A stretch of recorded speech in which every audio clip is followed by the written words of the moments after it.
Hola a todos, hola a todas, bienvenidos una vez más a Historiador al Rescate. En el vídeo de hoy continuamos con la segunda parte dedicado a los nacionalismos. Así que recordad que lo habíamos dejado en el año 1848, donde se había producido una importante oleada revolucionaria a lo largo del viejo continente de Europa. Y justo nos habíamos quedado aquí, en el vídeo anterior, en la primera parte. Que si no lo habéis visto, pues os recomiendo que la veáis para poder entender todo lo que vamos a hablar a continuación. Bien, así que sin más vamos a por ello. Dentro vídeo, comenzamos. El éxito del movimiento revolucionario de 1848, movimiento liberal, dura muy poquito, la verdad. Desde el propio verano del año 1848 vamos a ver cómo distintos gobiernos anulan todas las reformas que se habían conseguido gracias a las revoluciones liberales, como es el caso del gobierno austriaco. Asimismo, dentro del Imperio Austrohúngaro, pues el ejército va a tomar las principales ciudades más importantes del susodicho imperio, como fueron Praga, Viena, Budapest, Milán, que por aquel entonces pertenecía todavía al Imperio Austrohúngaro, y Venecia. Y bueno, pues os podéis imaginar lo que les va a pasar a los revolucionarios, ¿no? Que no van a acabar bien. Asimismo, la propia ciudad de Roma será liberada gracias al ejército francés. Bien, recordar que el Papa había sido depuesto por los revolucionarios italianos, por Mazzini. Bien, ¿por qué todos estos países se encargan de acabar con los movimientos revolucionarios? Pues básicamente porque, recordar, eran potencias absolutistas, ¿vale? Del antiguo régimen. Entonces, tienen como objetivo común finalizar con cualquier movimiento que lleve, un movimiento violento en este caso, que lleve a un avance o un cambio político. Las consecuencias de esta oleada revolucionaria en 1848, bueno, pues el recordar que en el vídeo anterior hablábamos de los puntos fundamentales del Congreso de Viena, pues el sistema de equilibrio, el principio de equilibrio desaparece, se rompe. Vuelven las guerras entre las principales potencias absolutistas por el juego de interés geopolítico. Después, las oleadas nacionalistas van a llegar casi a su paroxismo, a su éxtasis, en Alemania, en Italia, en las zonas del Imperio Austrohúngaro, de Hungría, Bohemia. Asimismo, tenemos que va a haber una enorme diferenciación social. Los obreros se van a hacer cada vez más revolucionarios, con mayor cantidad de reivindicaciones, y la burguesía, sin embargo, cada vez más conservadora, ya que quiere mantener su poder social. Y estos problemas del siglo XIX se van a trasladar, como ya mencionamos anteriormente, al siglo XX, y va a ser una retórica, la famosa lucha de clases. El movimiento obrero, de hecho, fijaos, comienza a organizarse, ya que es consciente de la debilidad frente a la burguesía conservadora, frente a los patronos. Y esto va a provocar enorme conflictividad social y un enorme número de muertos, tanto en el siglo XIX como en el siglo XX, que acabo de decir. Bien, otros ejemplos que podemos mencionar donde las cosas funcionan de otra manera, bueno, pues es el Imperio Británico. A partir de la segunda mitad del siglo XIX va a gobernar la reina Victoria, la cual tiene el récord, ahora mismo todavía no le ha superado la reina Isabel, tiene el récord de haber gobernado durante 64 años, reinó desde 1837 hasta 1901. Así que la era victoriana es, por así decirlo, el canto de cisne, la época más desarrollada del Imperio Británico en el mundo. Gracias a esto, si la necesidad de revoluciones políticas, pues se va a conseguir instaurar en Reino Unido un país que fuese democrático, próspero y desarrollado. Ahora bien, ojo, hay que denunciar los abusos cometidos por el Imperio Británico. ¿Por qué? Y me explico. El Imperio Español tiene una amplia leyenda negra a sus espaldas, leyenda que es totalmente falsa. Sé que me vais a lapidar algunos que estéis escuchando el vídeo, pero es así. Creo que los historiadores tienen que abogar siempre por romper mitos, y una importante escuela de historiadores se ha dedicado a repetir y repetir y repetir sin investigar en los archivos pues la leyenda negra. Y eso es un problema. Yo os invito a que leáis, a que investiguéis, que dejéis de repetir argumentos que nacieron hace 500 años y que a día de hoy es que no se sostienen, a pesar de que todavía muchas personas lo defienden, porque hay muchísimos discursos nacionalistas que se construyen en torno a eso. Y la verdad es que hay un racismo, hay una hispanofobia en el mundo anglosajón bastante poderosa. Y lo vemos actualmente, por ejemplo, con todos los movimientos que están ocurriendo en Estados Unidos, que llevan siempre a la destrucción de iconos españoles, cuando verdaderamente no se conocen ni quiénes fueron esos personajes históricos, como la reina Isabel, que precisamente abogó durante toda su vida por proteger a los indígenas, o distintos frailes como Fray Junípero Serra, el cual protegió a los indígenas y se dedicó a alfabetizarlos y a y a evangelizarlos. Entonces son cosas que no se sostienen. Y sin embargo, todos los crímenes que cometieron los británicos, crímenes que además se cometieron a caballo entre el siglo XIX y el siglo XX, donde la sociedad ya había evolucionado muchísimo, mientras que el Imperio Español, recordar, aparece siglo XV, XVI, XVII, sobre todo XVI, XVII, pues no hay color, la sociedad era totalmente distinta.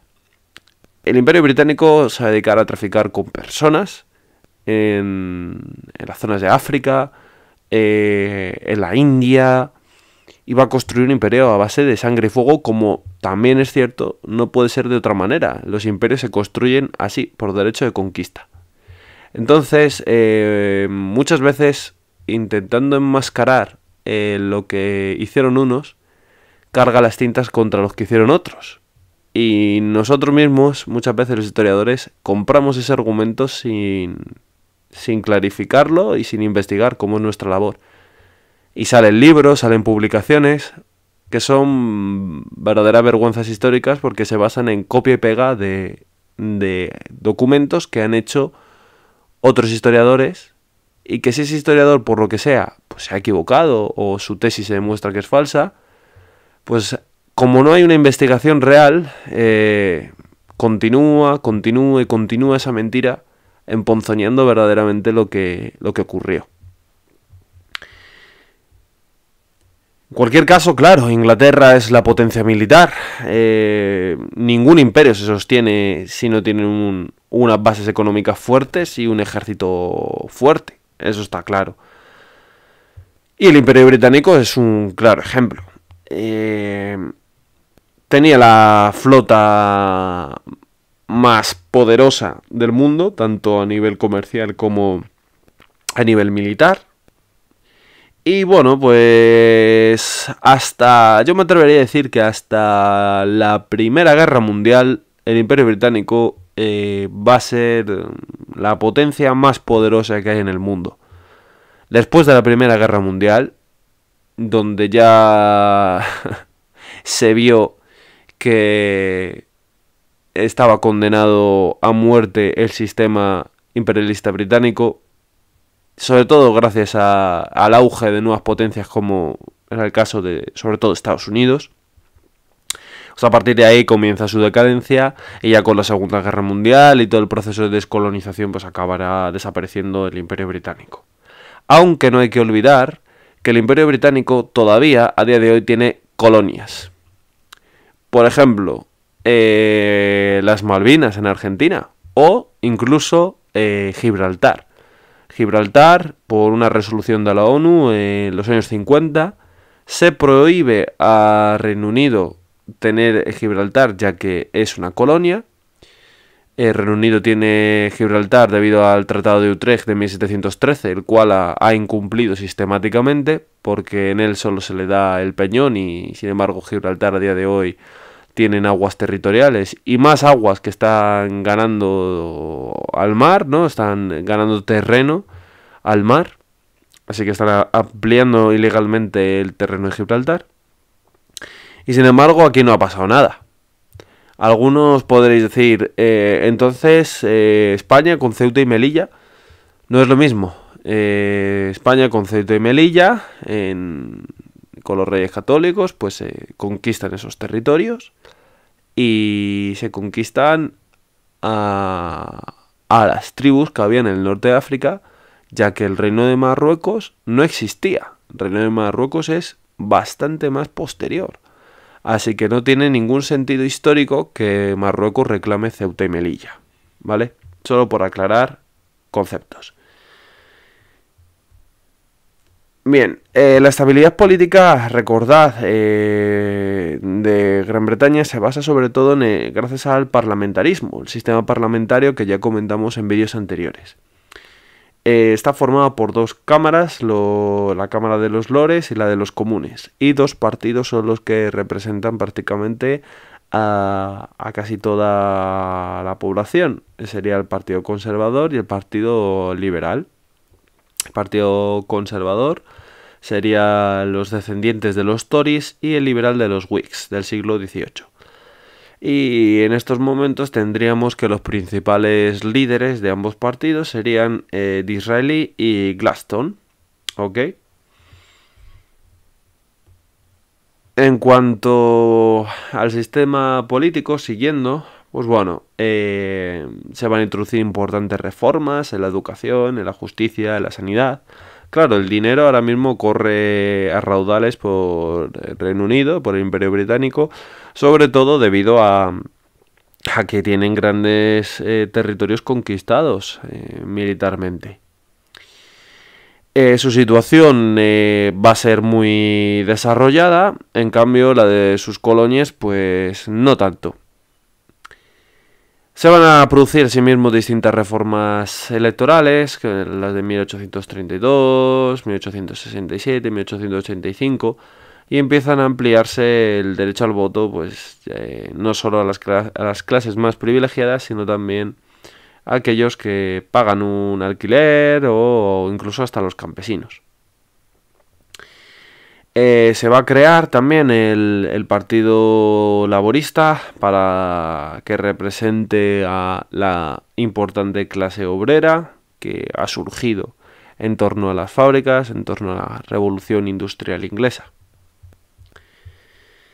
Sin embargo, no todo va a ser felicidad para los británicos. Tienen un problema muy enquistado y que se extenderá a lo largo del siglo XX, que es el problema irlandés. Bueno, ¿qué ocurre? Irlanda ha sido conquistada ya por la Edad Media por los ingleses. Y ha habido distintas revoluciones, la última así importante, Oliver Cromwell, que tuvo que apoderarse de nuevo de Irlanda. ¿Por qué? Bueno, porque los irlandeses pues no tienen nada que ver con los ingleses. Están muy aculturados, sobre todo debido al idioma, pero para empezar tienen un espacio geográfico diverso, es otra isla. Y segundo, tienen unas tradiciones y una cultura diversa. Y Irlanda es un país católico, fundamentalmente rural. y fue colonizada, como estoy diciendo, por los británicos, por Oliver Cromwell, allá en el siglo XVII. Se impuso ahí un sistema de terror, de dominación, de sometimiento a los irlandeses, y va a surgir poco a poco un movimiento independentista, un movimiento nacionalista irlandés. En el siglo XX se producirá una guerra ya abierta como consecuencia de la Primera Guerra Mundial, la cual aceleró todos estos movimientos también. Y gracias a una guerra civil que hubo, básicamente, entre los miembros del IRA, es decir, el Irish Republican Army, el IRA, y los Black and Tans, la policía, ¿no?, de control británica, que eran los que mandaron allí, y a exveteranos británicos, pues se va a producir un enfrentamiento que va a durar varios años.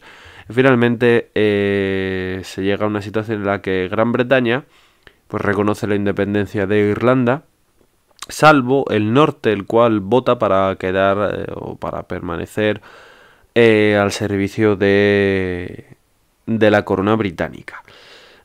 Así que el territorio irlandés se ve desgajado en dos partes, una parte Irlanda del Norte y otra parte pues Irlanda.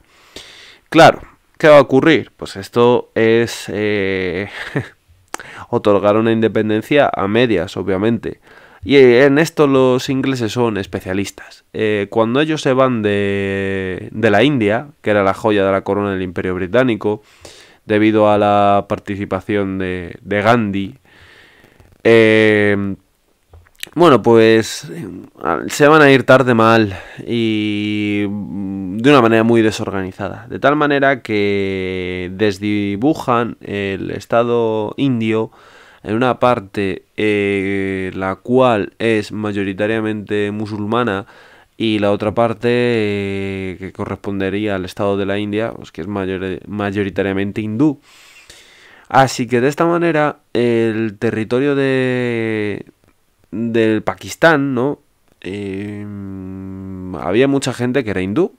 En el territorio de la India había mucha gente que era musulmana. Así que van a tener estas buenas personas, se van a ver ahí en medio de la nada y van a tener que recorrer miles de kilómetros a pie hacia sus nuevos estados, creados así, pues sacados al buen arbitrio de los británicos.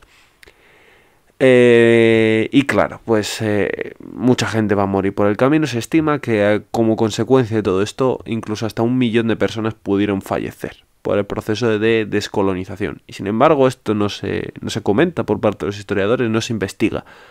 Lo cual es lamentable porque ocurrió en el siglo XX, no hace 400, 500 años. Bien, ¿por qué digo esto? Porque la división de esta manera de Irlanda lo que va a ocasionar es un siglo XX cargado de enfrentamientos. Va a haber una parte del movimiento republicano irlandés la cual va a aceptar, porque no le quedaba otra, claro. Pues al menos decían, bueno, pues vamos a aceptar esto porque al menos vamos a tener independencia sobre una parte importante de Irlanda.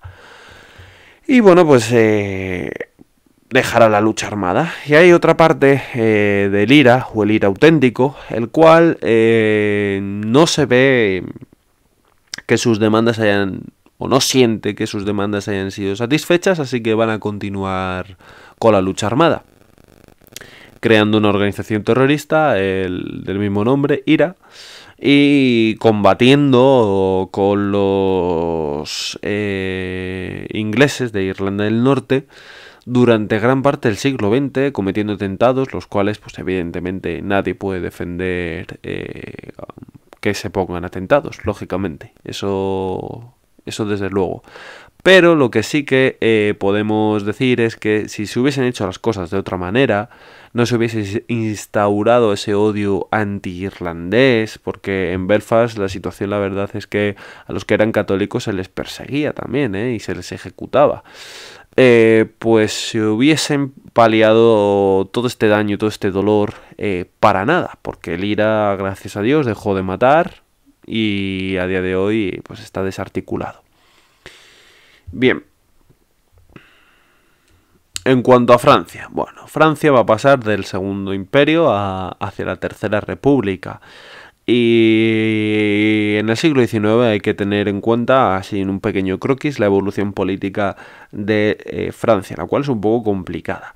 Recordar, Francia sale de la Revolución Francesa hacia el periodo napoleónico entre 1789 y 1815. Entre 1815 y 1830 se produce la restauración con dos reyes, Luis XVIII y Carlos X. Después, entre 1830 y 1848, viene una monarquía de carácter constitucional y a partir de 1848 a 1851 entra la Segunda República.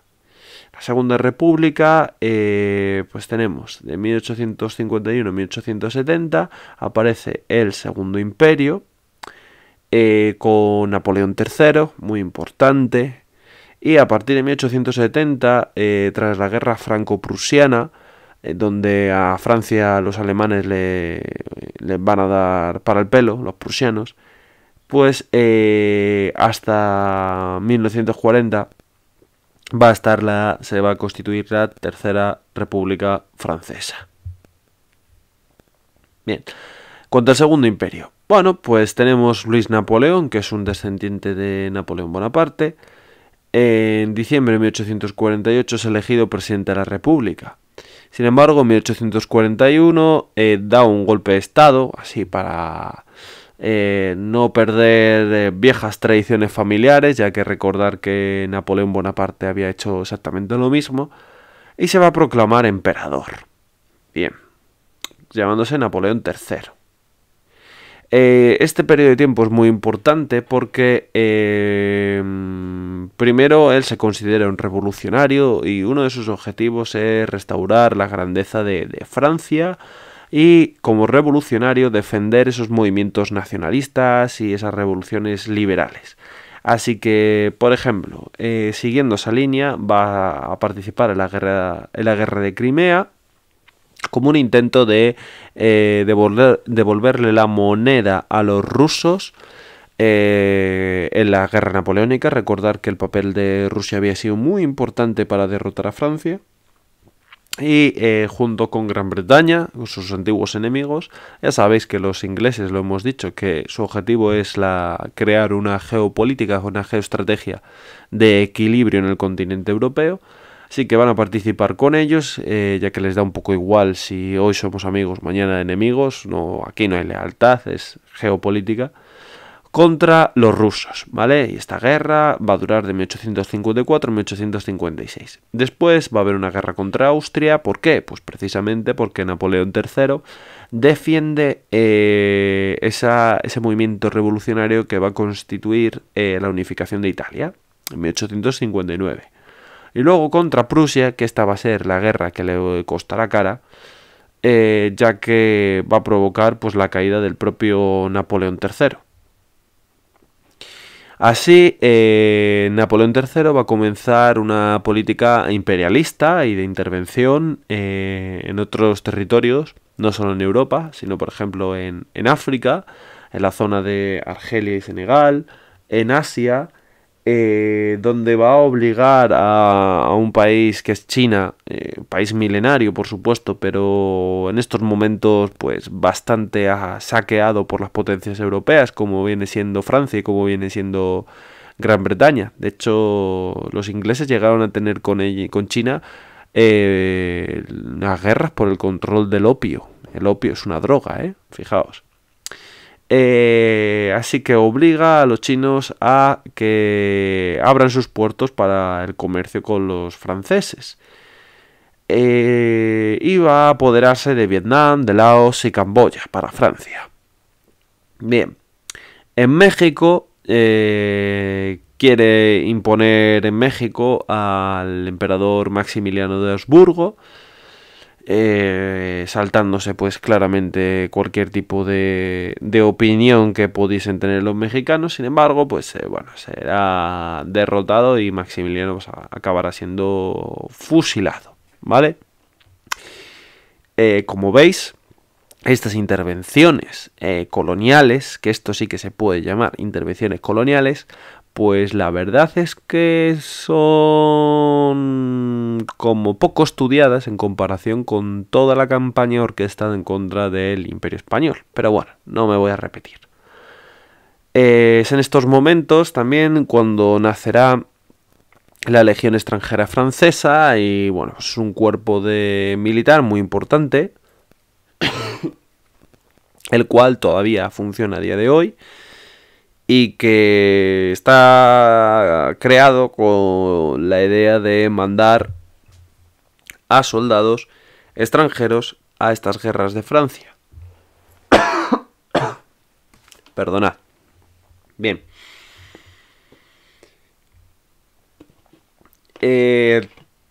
Napoleón va a desarrollar también una época de crecimiento económico. La burguesía se va a convertir en una clase muy importante, dominante de hecho, y París se va a convertir en el prototipo de ciudad moderna. París no era lo que es hoy en día, ¿vale? París empieza a ser lo que es hoy en día a partir de Napoleón III y gracias a todas las innovaciones y todas las modificaciones que hace el barón Haussmann.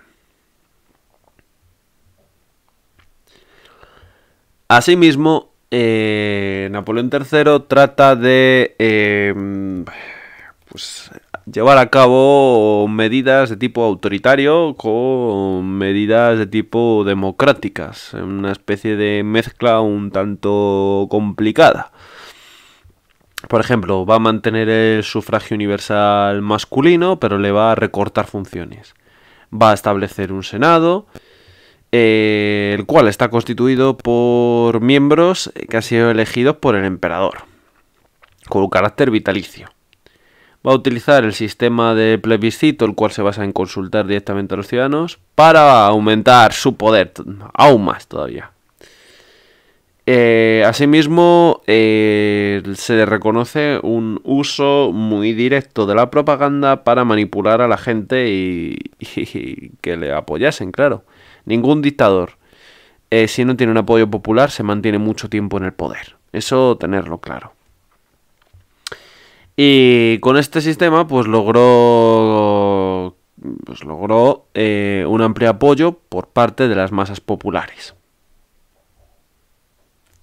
Sin embargo, y además es bastante gracioso. ¿Por qué? Pues es muy gracioso que tengan que ser los alemanes los que quiten a un tirano como era Napoleón III, obviamente.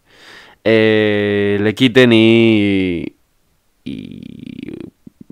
gracias a su intervención, la cual no era el objetivo para nada de Bismarck ni de los alemanes, pues gracias a su intervención venga de nuevo la República a Francia. El caso es que en la guerra franco-prusiana, pues Francia va a ser derrotada y Prusia, pues tras la batalla de Sedan, se va a convertir luego derivará en Alemania en una potencia muy importante. Así que Napoleón III se ve obligado a abandonar todo el poder. Y surge la Tercera República Francesa, la cual irá, como hemos dicho antes, de 1870 a 1940. ¿Cómo llega la Tercera República? Bueno, la derrota de los prusianos de los franceses, no de los prusianos, va a provocar un movimiento revolucionario conocido como la Comuna de París. Ya sabéis, los obreros, la gente toma las calles y se constituye un gobierno formado por republicanos radicales y por los obreros, constituyéndose así una república federal con un amplio contenido de tipo socialista. La comuna solo va a durar, este intento revolucionario, pues 3 meses. Finalmente el ejército francés entrará en París y ejecutará a la mayor parte de los revolucionarios. Se hablan incluso de hasta 50.000 personas ejecutadas. tanto mujeres como niños, como hombres, como ancianos, como cualquier persona, ¿vale? Una vez derrotado este sistema revolucionario y fracasado la Comuna de París, se establece la Tercera República, la cual durará hasta la Segunda Guerra Mundial, hasta que otra vez los alemanes, curioso, obliguen a cambiar la forma de gobierno de los franceses. En este caso el alemán no era tan alemán, era austriaco, Adolf Hitler. Bien, características de la Tercera República Francesa. Bueno, pues a ver, va a ser un poco inestable, la verdad. Era un sistema de gobierno basado en el que el Parlamento, el poder legislativo, pues tenía mayor importancia que el gobierno, el poder ejecutivo. Así que esto lo que produce como consecuencia es que los gobiernos tuviesen una enorme inestabilidad. Asimismo, en Francia, no nos engañemos, había un enorme antisemitismo. Pero no solo en Francia, también en Alemania, también en Gran Bretaña, es decir, en toda Europa. Por eso no nos sorprendamos cuando unos cuantos años después, unas décadas después, surja un señor llamado Adolf Hitler y cuando diga que hay que ejecutar a los judíos porque son los responsables de todo el mal de Alemania, la gente lo vea claro y acepte. Y tampoco no nos sorprendamos que Francia, la Francia ocupada, y el gobierno colaboracionista, que no sé ni hablar ya, de Vichy, pues colabore con ellos y deporte a los judíos. No hay que sorprendernos. ¿Por qué? Porque esta mentalidad antisemita llevaba imperante en Europa desde la Edad Media, siglos y siglos y siglos y siglos atrás. Así que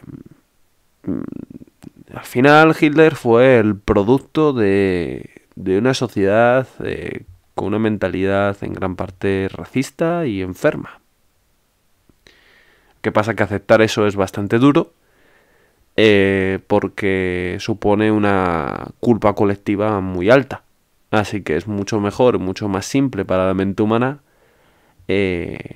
apuntar con el dedo, ¿no? Y señalar que el único responsable fueron Hitler y sus ideas locas de los nazis. Bien, por ejemplo, el affair Dreyfus fue pues, un escándalo. ¿Por qué? Dreyfus era un oficial, un joven oficial del ejército francés y era judío. Esto es muy importante, ¿eh?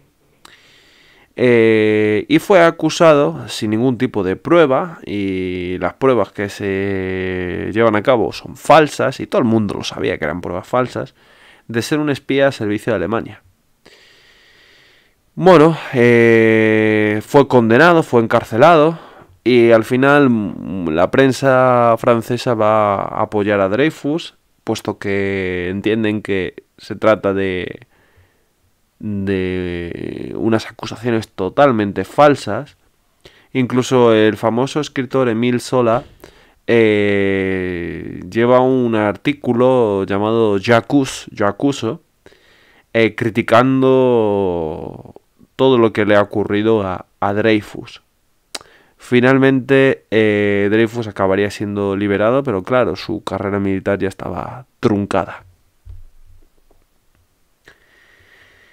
El tipo de economía de la Tercera República Francesa era de tipo proteccionista, sobre todo con el objetivo de protegerse de sus rivales, de otros imperios rivales, y una clara intervención colonial. Asimismo, bueno, otros aspectos más positivos en el plano social es la promoción de la educación pública, gratuita y laica. Se establece una fuerte separación de la Iglesia y del Estado y se crea una importante legislación laboral que defiende los intereses de los trabajadores. Sobre todo esto último debido a la enorme importancia que cobra el movimiento obrero. Bien, ahora vamos a hablar de estos nacionalismos, del surgimiento de nuevas naciones, como es el caso de Italia y Alemania. Bien, hasta la mitad del siglo XIX, Alemania e Italia estaban formados por un conjunto de estados independientes entre sí y no eran una nación. Lo que pasa es que entre 1860 y 1870 estos países van a conseguir una unidad política y al final se convierten en estados. Unos estados que van a ser fundamentales para la historia del siglo XX. Por ejemplo, en Italia surgirá el fascismo y Italia va a participar en la Primera y la Segunda Guerra Mundial y Alemania protagonista, vamos, destacada. Y luego, asimismo, es donde surgirá la ideología nazi, muy influenciada por la fascista. Así que fijaos si no iban a tener importancia. Bien. Comenzando con el caso Italia, en 1850 Italia está dividida en 8 estados. Parece mentira con lo pequeño que es el país, pero para que veáis. El primero sería el Piemonte-Cerdeña, gobernado por los Saboya, y el rey, pues tenemos a Víctor Manuel II entre 1849 y 1879. Luego tendríamos Lombardía y Venecia, controlados por el Imperio Austrohúngaro, es decir, por una potencia extranjera. Luego los ducados de Parma, Toscana y Módena, que eran independientes, pertenecían a un duque. Los estados pontificios, con capital en Roma, y estaban controlados por el Papa de Roma, el cual ejercía como un rey. Y el reino de las dos Sicilias, el cual estaba gobernado por los Borbones. El reino de las dos Sicilias, pues estaba formado por Sicilia, por la Puglia, por Campania, Basilicata, Calabria, vamos, lo que viene siendo todo el sur de Italia. Bueno, lo que tenían en común estos estamentos políticos, estos estados, pues eran una misma ocupación geográfica, obviamente también la lengua, el italiano. Sin embargo, ojo, el italiano solo lo hablaban los intelectuales, ¿vale? Los habitantes no hablaban italiano. Fijaos, en torno a un 2,5% de las personas hablaban italiano, de la gente de la calle. ¿Qué hablaban entonces? Pues muy sencillo, dialecto. En Italia el dialecto está lleno de dialectos. O sea, tú te vas a un pueblo de enfrente a 10 kilómetros y hablan un dialecto totalmente distinto del pueblo en el que estás tú, ¿vale? Y esos dialectos tienen una enorme influencia de todos los pueblos que han pasado por ahí. Verdaderamente los filólogos deberían estudiarlo. Hay dialectos minoritarios que solo lo hablan en un pequeño pueblo y en verdad esa es su lengua materna. Ahora a día de hoy no, ahora a día de hoy casi todo el mundo habla italiano aparte del dialecto. Pero todavía hay zonas, en las zonas muy rurales, que a lo mejor no conocen bien el italiano y lo que hablan como preferencia es el dialecto. Por ejemplo, en algunas zonas de Italia, por ejemplo, como Sicilia o Campania, ¿vale? Campania en torno a Nápoles. Así que fijaos la importancia, ¿no? Cuando en un territorio no se habla una lengua, no se tiene una lengua en común, a pesar de que luego tú hables otras lenguas, por supuesto, pues esto es muy difícil a la hora de extender, de llevar a cabo la unificación. Por eso cuando la unificación italiana empiece a extenderse, va a ser prioritario la extensión del italiano como lengua. Asimismo, había unas enormes diferencias económicas entre un norte muy industrializado, muy avanzado, muy europeo, y un sur bastante atrasado. A día de hoy, por desgracia, esa diferencia entre norte y sur, entre i polentoni, como dicen los del sur, refiriéndose a los del norte, o i terroni, como dicen los del norte, refiriéndose a los del sur, es actual, es evidente. Bien. A partir de 1815, cuando termina la dominación napoleónica, nace la idea de unificar, de crear un único Estado, el Estado italiano. Por ejemplo, tenemos el Risorgimento. El Risorgimento es un movimiento pues, llevado a cabo sobre todo por estos intelectuales, estos literarios, ¿no? Gente de cultura que conocen el italiano y que lo hablan y que piden pues una vuelta a la grandeza de Italia, casi rememorando el Imperio Romano. Claro, asimismo les va a interesar a los industriales del norte extenderse por el sur y unificar, crear un único territorio, porque sobre todo por tema económico. Siempre que hablamos de revoluciones, siempre que hablamos de movimientos independentistas, hay que buscar a la burguesía, a los grandes comerciantes y al interés económico detrás, siempre. Si no hay un interés económico detrás, es muy difícil que ésta se lleve a cabo. Sabemos que luego la idea romántica de unos pocos liberan a unos muchos, la guerra contra la opresión extranjera, la idea de la patria, la nación, vende mucho, está claro. Luego se construye un discurso nacionalista en torno a ello, pero es falso. Es falso. Yo lo siento. Al final, la historia, en cuanto a la construcción de nuevos estados, se decide por intereses económicos y por unas pequeñas élites. Bien, en Italia existían esas élites, vaya que sí existían, y a partir de la primera mitad del siglo XIX ya hay tímidos intentos de unificación. El más importante, el de Mazzini, que pretendía crear pues, una república italiana. Sin embargo, fracasará y no será hasta Víctor Manuel II y el conde de Cavour, el cual era el primer ministro del rey, cuando empieza a extenderse el proyecto de unificación italiana, ¿vale? ¿Y quién será el reino que lleve a cabo esta unificación? Pues el reino de Piemonte-Cerdeña. Es decir, el norte de Italia. Vale, Piemonte y Francia, en 1859, importante el apoyo que le dará Napoleón III a este movimiento, declara la guerra al Imperio Austriaco.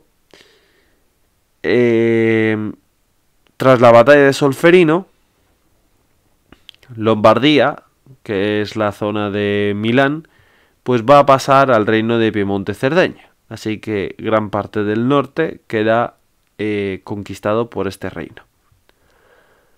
Asimismo, una vez se han cargado a los austriacos, pues el Piemonte empieza a extenderse hacia la Toscana, que la conquistan, Parma y la zona de Módena.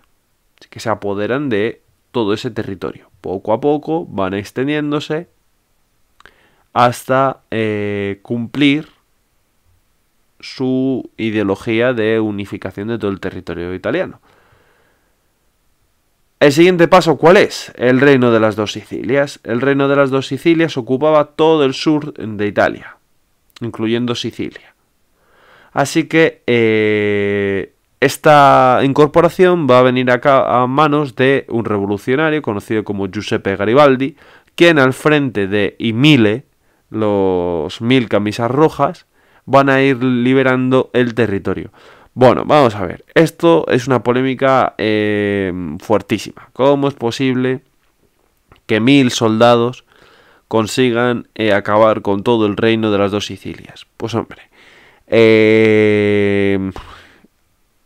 había una enorme infiltración de organizaciones secretas como los carbonarios, como los masones, como la Camorra, la mafia napoletana, como la Cosa Nostra, que apoyaban a estos movimientos también y que al fin y al cabo les interesaba que Italia se convirtiese en un país unificado.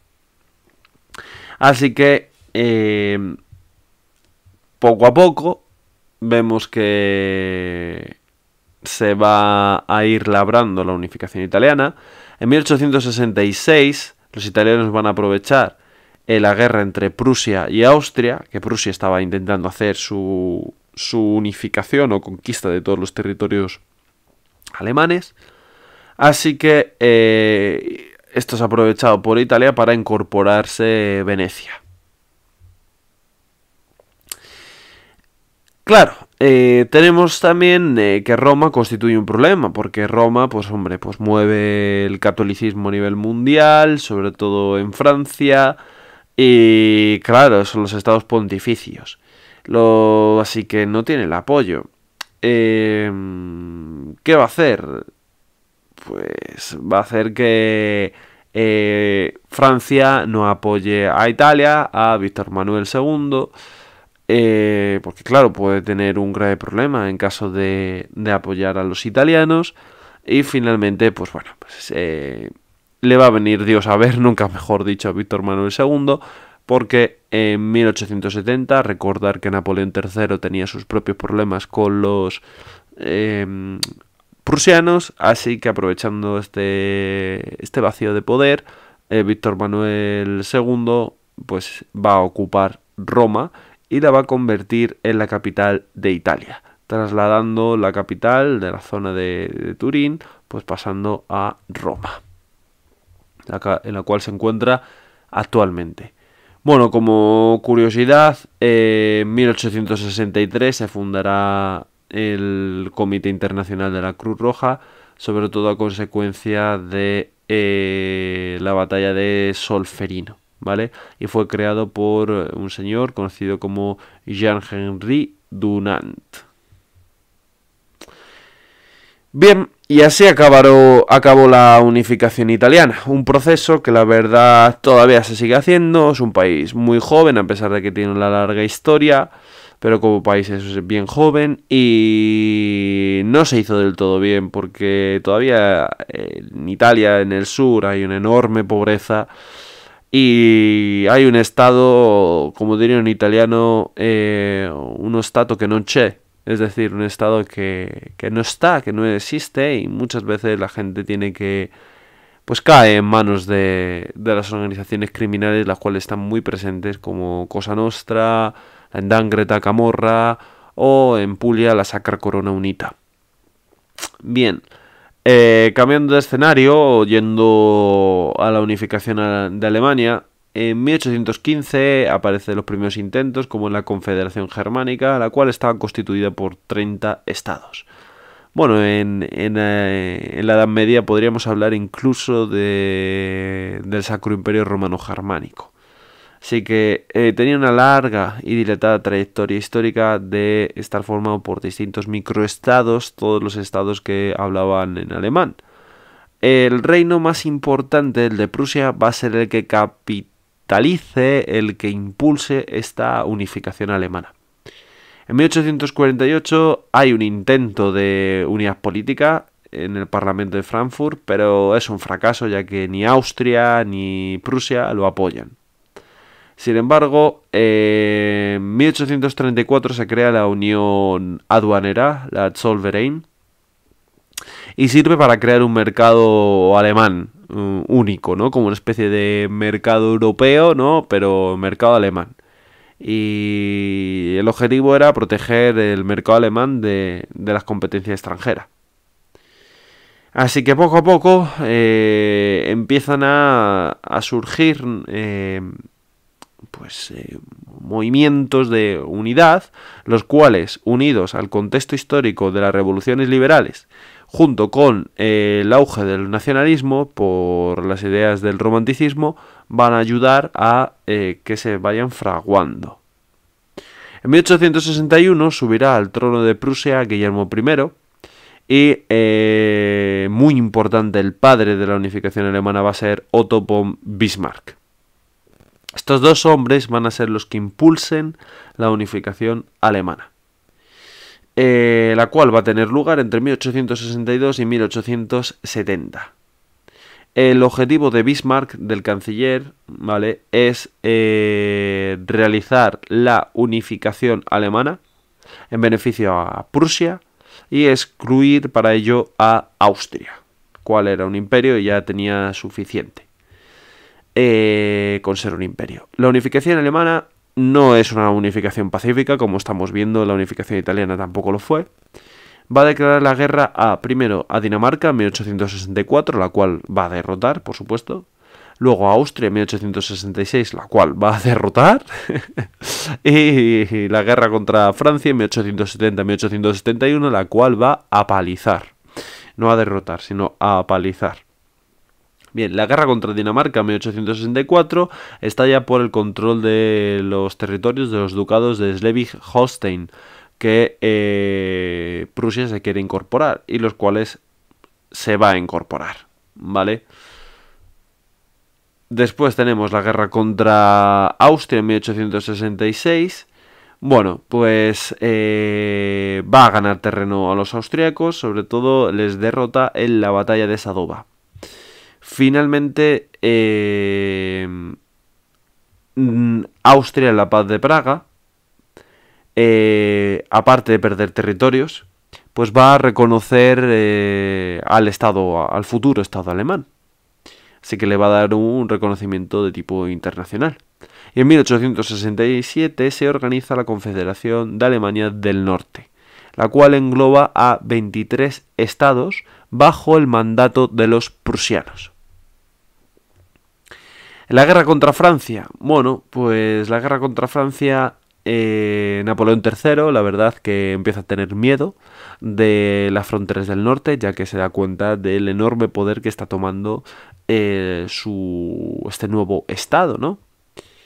Así que intenta paralizar el desarrollo alemán, creando una confederación pro-francesa de los estados del sur que todavía no estaban bajo el mandato de Prusia.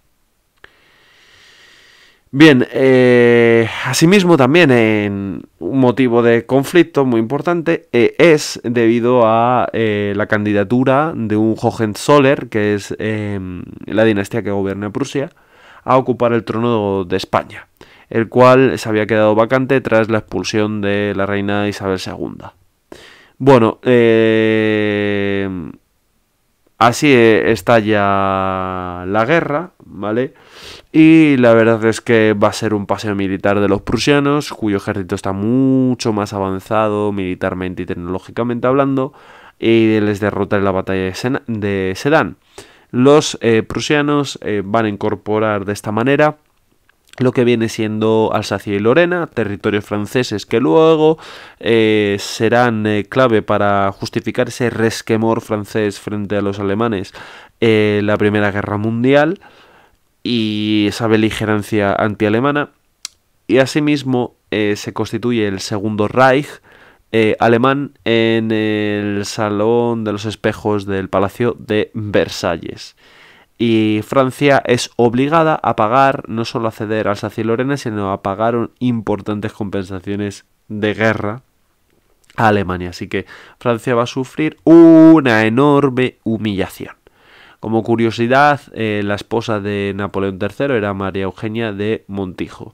Que yo sepa, una española. Bien. Así que fijaos, este cuadro en el cual los alemanes están celebrando en el Palacio de Versalles, un palacio francés, ¿vale? La proclamación del Kaiser Guillermo, siendo proclamado emperador de Alemania. Fue una humillación brutal frente a los franceses, frente al enemigo. ¿Qué ocurrirá? Pues ocurrirá que ya una vez muerto Bismarck, una vez muerto Guillermo I, pues Alemania tendrá que ir a la guerra contra Francia, sobre todo porque los franceses había un odio importante frente a los alemanes, querían revancha de la humillación a la cual se vieron sometidos en 1870-1871, la guerra franco-prusiana. Y cuando Alemania sea derrotada en la Primera Guerra Mundial, pues los franceses van a ser los que más insistan en no tener piedad frente a Alemania, y la verdad es que así va a pasar en el tratado, que por cierto, ¿dónde fue? En Versalles, donde en la Sala de los Espejos también. Así que fue una venganza histórica la Primera Guerra Mundial, la cual tendrá enormes consecuencias, puesto que, como sabemos, luego va a provocar una Segunda Guerra Mundial, ya que a Alemania se le va a desmembrar el territorio, Va a perder Alsacia y Lorena también. Se le prohíbe tener ejército.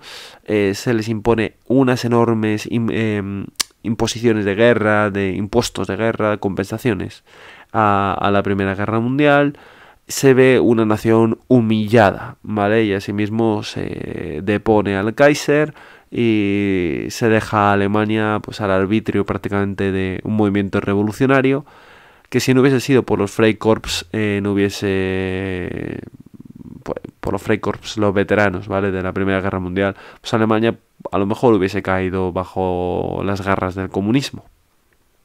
Así que fijaos, conclusión que podemos sacar de esto, pues que las venganzas no son buenas y las humillaciones, empezando por Alemania, los franceses, no van a traer nada bueno históricamente, que hoy estás en lo alto pero mañana puedes estar en lo más bajo. Así que bueno, sin más, espero que os haya gustado la segunda parte. No hay 2 sin 3, así que esperar a la tercera parte. Y que os parezca interesante este tema y que hayáis aprendido algo nuevo.